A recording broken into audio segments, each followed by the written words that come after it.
Dear brothers and sisters, this para consists of 173 verses, and inshallah we'll summarize into 46 critical points. Surah number 36, Al-Ahzab, it is surah number, revelation number is 90. It was revealed in Medina, and inshallah we'll be covering 31 to 73 verses. Allah subhanahu wa ta'ala says, the wives of the prophets are obedient to Allah and His Messenger, and they should do righteous and the good deeds. Allah shall give her the reward twice over, and the rizq kareem will be given in Jannah. In verse 32, Allah says, O wives of the Prophet, you are not like any other woman. If you keep your duty to Allah, then be not soft-spoken in speech, unless he be whose heart is a disease of hypocrisy or evil desire of adultery should be moved with his desire, but speak in an honorable manner. Allah says, O wives of Prophet ﷺ, stay in your houses and do not display yourself like that of the time of ignorance, and perform salah, give zakah, obey Allah and His Messenger. Allah says, O the members of the Prophet's family, give your thanks to Allah and glorify His praises for this Quran and the Sunnah. Allah mentioned the Muslim men and the women who are the believers. They are obedient to Allah, they are truthful in their speech and their deeds, they are patient and sabir, they are humble before Allah subhanahu wa ta'ala, they give zakat, they give sadaqat, they observe siyam or the fasting, and they guard their private parts. They do not get involved in illegal sexual acts. Remember Allah with their heart and with their tongues. Allah has prepared for them forgiveness and a great reward, which is paradise. In verse 36, Allah says, it is not for a believer when Allah and His Messenger has ordered or decreed a matter that they should not have any option other than to accept the decision of Allah and accept the decision of the Prophet. And whosoever disobey Allah and His Messenger, he has indeed committed a great sin and he is wrong. Allah says, remember when Muhammad sallallahu alaihi wasallam said to Zayd bin Haris, keep your wife to yourself and fear Allah. But Allah says, O Muhammad sallallahu alaihi wasallam, you did hide something in yourself. What was that? That Allah has already made known to Muhammad sallallahu alaihi wasallam that He will give her to you in marriage. Allah says, Muhammad sallallahu alaihi wasallam, you did fear the people, i.e. they're saying that Muhammad married the divorced wife of his adopted son. So when Zayd had fulfilled his desire from her, i.e. divorced her, Allah gave her to you, Muhammad sallallahu alaihi wasallam, in marriage. There is no blame on the Prophet in that, which Allah has made legal for him.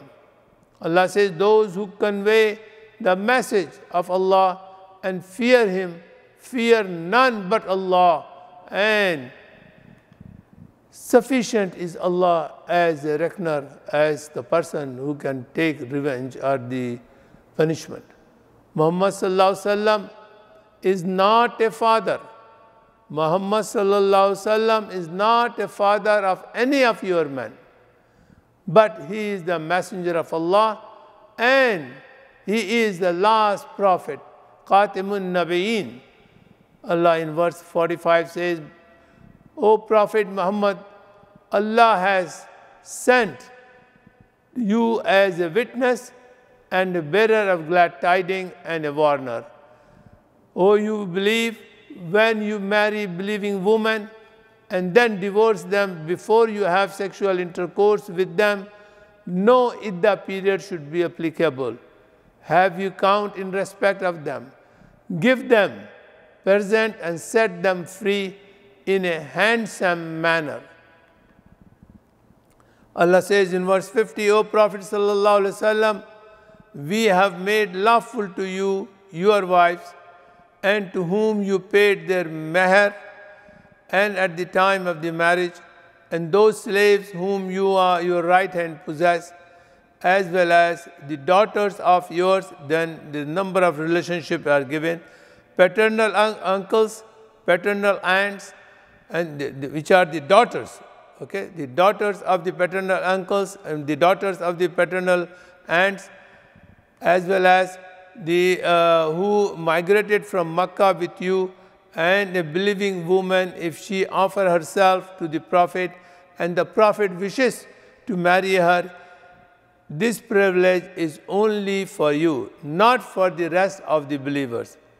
Allah says, O you believe, enter not the Prophet's house unless permission is given to you for a meal.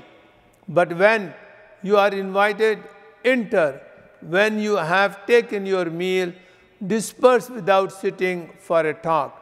Such behavior annoys the Prophet ﷺ, and he is too shy of asking you to go. But Allah is not shy. When you ask his wife for anything you want, ask them behind a screen, behind a curtain. That is the purer for your heart and for their hearts. You should never marry the wives of the Prophet ﷺ after his death. In verse 55, Allah says, it is no sin on them, the Prophet's wives, if they appear unveiled before their fathers, before their sons, before their brothers, before their brothers' sons, before their sons of their sister, and own believing women and female slave. In front of these people, they can take their aura. In verse 56, Allah said, Allah sent his salah, salutation, to who? To Prophet sallallahu alaihi wasallam.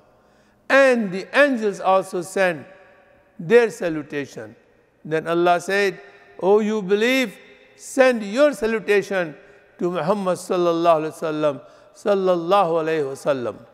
In verse 57, Allah said, those who annoy Allah and his messenger, Allah has cursed them in this world and in the hereafter, and has prepared them a humiliating punishment for them.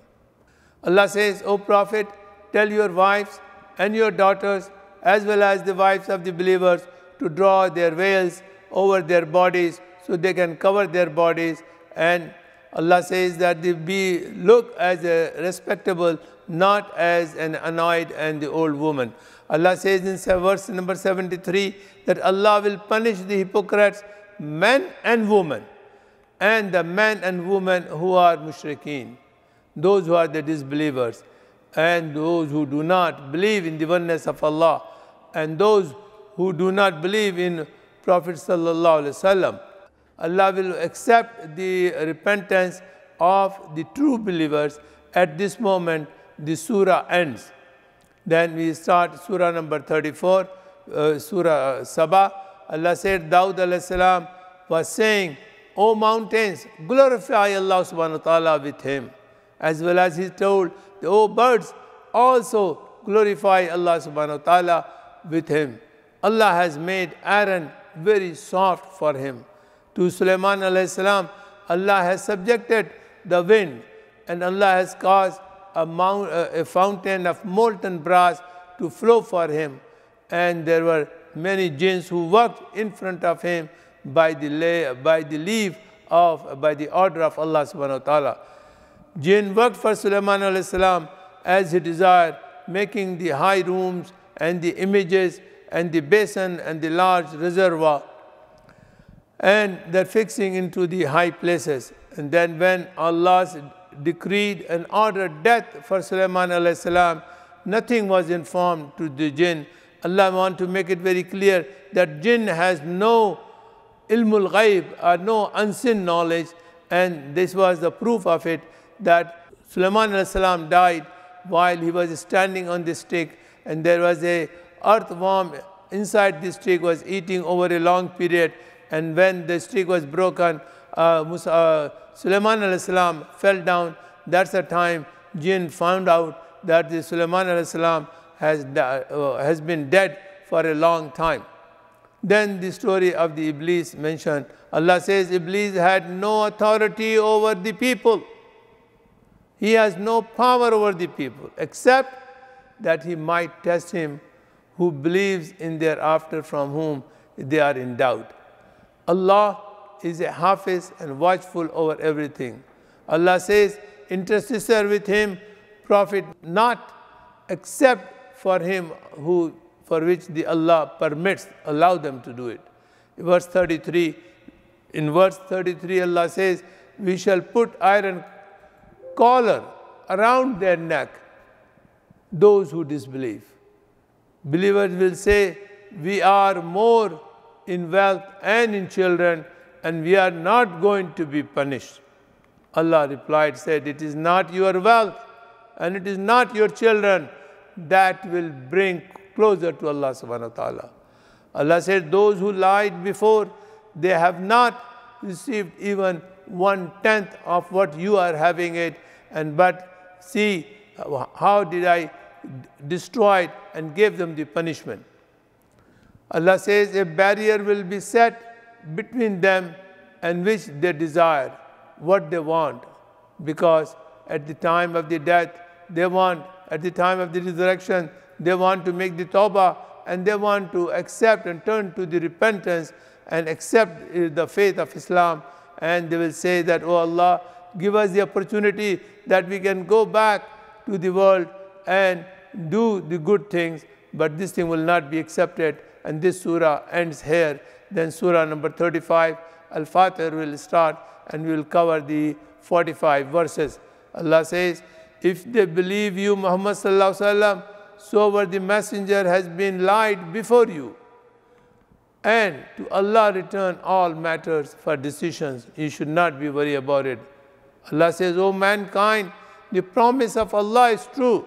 So let not this present life deceive you, and let not the chief deceiver, shaitan, deceive you about Allah subhanahu wa ta'ala. Surely, shaitan is an enemy of you. Take him and treat him as an enemy. And he only invites his followers that they may come to the blazing fire in Jahannam, in hell.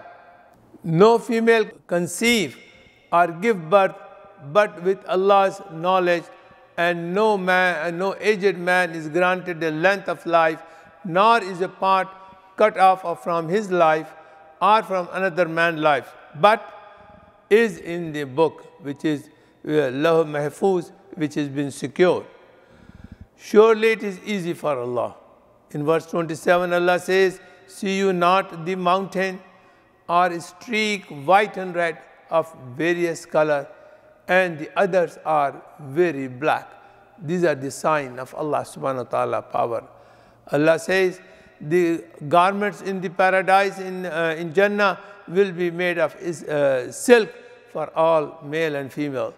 Allah says that the disbeliever neither will have it complete killing effect on them so that they can die, nor shall the torments and the punishment will be lightened for them.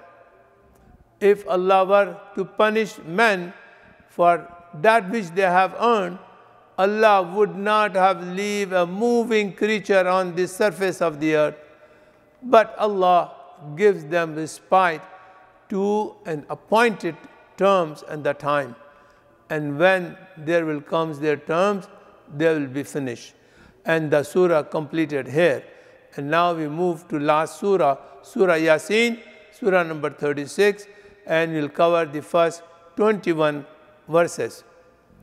Allah says by the Quran, it is full of wisdom. It consists of full of laws and the full evidence and the proofs.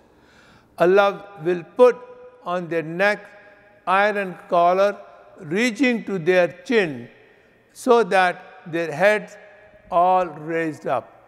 Allah has put a barrier before them as well as behind them, and they have been covered up, so they cannot see them.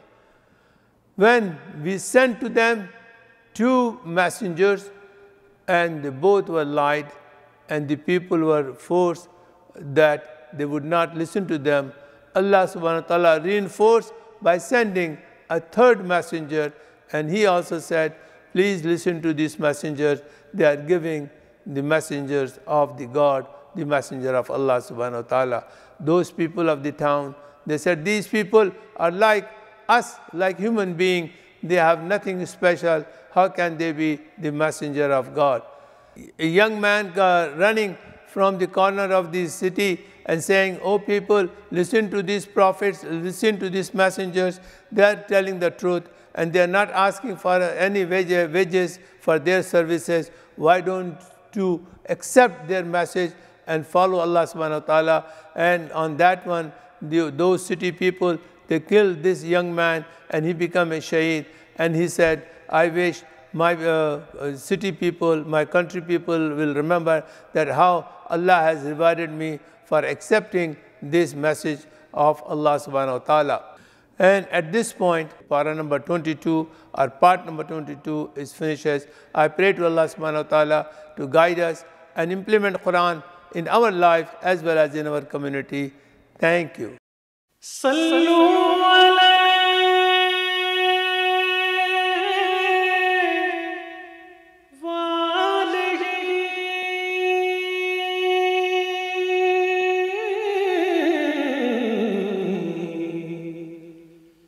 صلوا علیہ